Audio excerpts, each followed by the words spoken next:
Hey everyone, welcome to Judging for the Win. I'm Dave, and this is my daily ruling.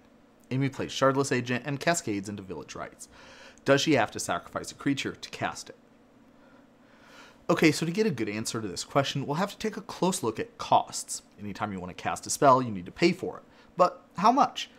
Usually, you would just need to pay the mana cost, but sometimes you'll start with some alternative cost. For example, if you're casting the spell via a mechanic like Madness or Flashback, you would use those costs, or sometimes a spell or effect will just say that you can pay an alternative cost. There isn't an official rules term for this, but I like to refer to the mana cost or alternative cost that you're paying as the base cost. That's because sometimes things like Thalia or Kicker or the spell's instructions can make you pay additional costs, and sometimes effects can reduce the cost that you pay. To find the total cost of a spell, you would start with the base cost and then apply any cost increasers or additional costs, and then after that you apply any cost reducers. If there's a Trinisphere in play, cost setters get their own special step after all that is applied. And what we have after all these steps is the total cost to cast the spell.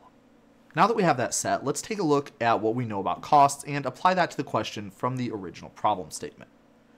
How much do we have to pay in order to cast Village Rites? Well, we'll start with the mana cost, except Cascade says that we don't have to pay the mana cost, so that's good. Then we'll apply any additional costs, which would be the sacrificing a creature. And there aren't any cost reducers or cost setters, so the final answer is that to cast Village Rites, Amy needs to pay its total cost, which is to sacrifice a creature.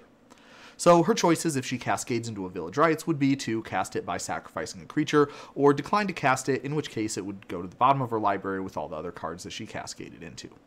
And because I know that some people are probably wondering, because of how Cascade and the stack works, the part where you are casting Village Rites is before the Shardless Agent has resolved. So no, you could not cascade into a Village Rites with Shardless Agent, and then have that Shardless Agent be the creature that you sacrifice to cast Village Rites.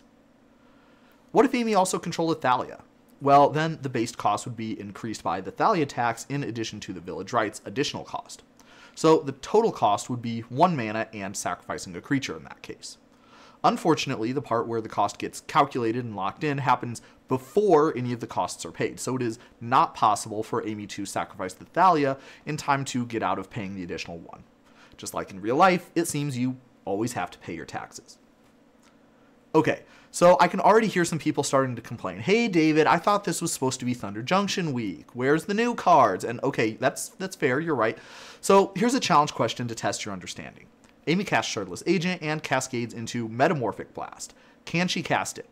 What happens? Alright, so first of all, yes, Metamorphic Blast is a legitimate hit with Shardless Agent's Cascade. Metamorphic Blast's mana value is 1, which is less than 3, so that would make it a valid hit.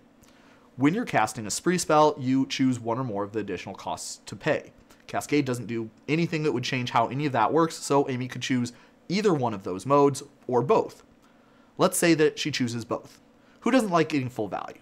Then the total cost to cast this spell would be calculated just like before.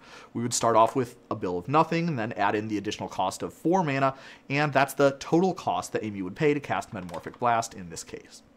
Something kind of interesting is that this cost can be reduced by, say, a Helm of Awakening, which isn't usually going to be very helpful for a spell that you cascade into, but it certainly is here. Another thing to keep in mind is that additional costs, alternative costs, cost increasers or reducers, none of those affect a spell's mana value. Even with all the mana that Amy is paying to cast the Metamorphic Blast, it still gets countered by a mental misstep, and that's true no matter what modes that she's choosing, and no matter whether she's cascading into it or casting it normally. And that's all I have for you today. How did you do? Join me again next time for another daily ruling. Until then, I hope you have a great day.